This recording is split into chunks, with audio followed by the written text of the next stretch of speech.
Hi guys! Welcome back again to my channel. So for today's video nga, may nakita na naman akong ads online at dito nagpapaloan daw ng up to 60,000 pesos na pwede nga bayaran ng 120 days up to 180 days. So ito ay ayon sa kanilang ads pero i-check nga natin kung ito ba ay talagang totoo yung ino-offer na to. Kaya kung makita nyo man yung ads na to online ay wag nyo munang susubukan. Panoorin nyo muna yung video na to hanggang dulo para makapag-decide nga kayo sa loan details kung swak ba sa inyo or patuloy lang tayong babaon sa utang. So, ayun, umpisahan na natin. So, itong loan app nga pala na to ay ang Budget Peso Loan. So, under Bonjin Lending. At bagong-bago lang dahil nitong 2025 lang din lumabas.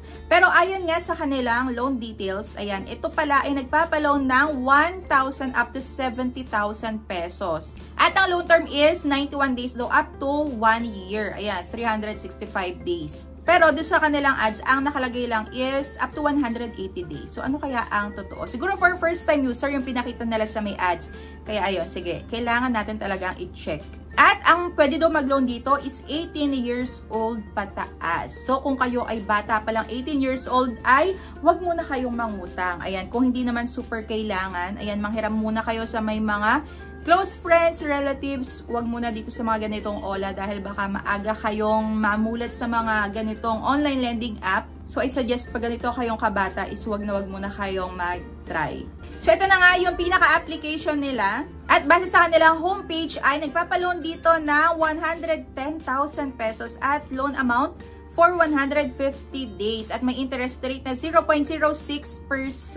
So, ayan yung itsura ng kanilang homepage at nung ako nga pala ay nag-register na, naging 20,000 pesos na lang. At eto nga yung mga sasagutan. So, ayun na nga.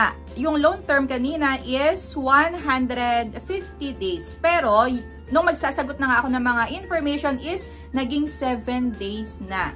So, ayan. Sasagutan, identity, personal, job, contact, at payment account information. So, the same lang yung mga sinasagutan sa mga recent nga na na-try natin at na-review na OLA. So, magja-jump na nga tayo dito sa may loan details nila. Pero syempre, kung bago ka pa nga lang pala dito sa aking YouTube channel, ay huwag mo kalimutan mag-subscribe at pindutin mo na din yung notification bell para lagi kang maging updated sa mga next uploads ko. At congratulations sa mga napasali sa aking community spotlight this week. Ayan, kung makita nyo username nyo dyan, comment down below at i-PM nyo na ako agad sa my Facebook page ko para maklaim nyo na nga yung premyo nyo. So, mapapasali din kayo dyan. Basta lagi kayong nanonood at nagko-comment sa mga ina-upload ko. So, ito na nga ang pinaka-loan details. So, after nyo makita to, saka pa lang kayo mag-decide. Na ako nga ay na-offeran pala ng 2,000 pesos for first-time user at ang loan term ay 7 days lang. Kaya kung ayaw nyo ng short term ay i-skip nyo na to. Wag na kayo ditong mag-try. Dahil for 2,000 pesos ang marireceive ko na nga lang pala ay 1,200 at meron silang processing fee na 667 at total interest rate na 13 pesos. Ayan, total interest fee nila. At ang babayaran is 2,000 pesos pa din.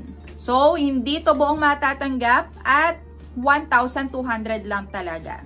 Pero kung gusto nyo pa din namang ipagpatuloy, pero para sa akin is hindi ko ito maire-recommend. Siguro 40 out of 100 dahil ang laki ng makakaltas at short term lang. So, ito naman yung mga sinagutan ko sa kanila. Unang-una na dito yung identity, ayan, ID. Tapos, ayan, mag-selfie ka. At ito naman yung mga ID na pwede sa kanila. So, sa may personal information, the same lang din sa mga nakaraan. Ayan, ganyan lang.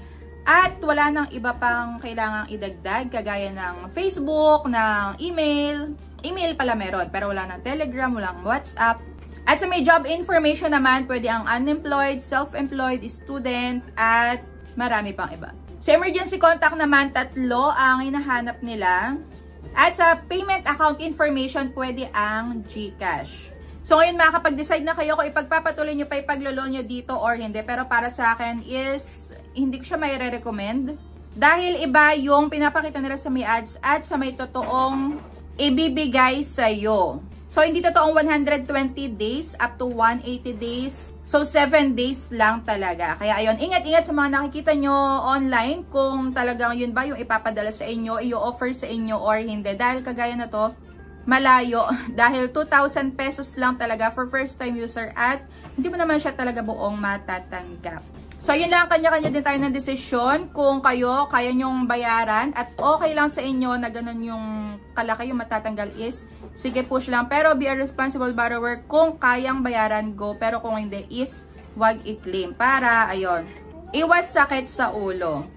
So, that's it for today's video. Kung meron pa kayo ditong na-experience, kung na-applyan nyo na to, is comment down below. Dahil ako, wala naman ako nakita nga ditong runs online. Dahil siguro bago pa. Pero, ayun nga, nasa sa inyo pa din yung desisyon. Maaari at maaari talaga dito makatanggap ng multiple calls and text pagka ganitong mga bagong OLA at short term. So, yun yung i-expect natin pag ganitong short term. In 5 days or 4 days pa nga lang, meron ng mga kumukontak at nagte-text. At yung mga ilalagay nyo na contact information, make sure lang na, ayun, sasabihan nyo sila, inform nyo sila para in case na malate ka ng pagbabayad is hindi sila masyashock na mayroong magte-text sa kanila.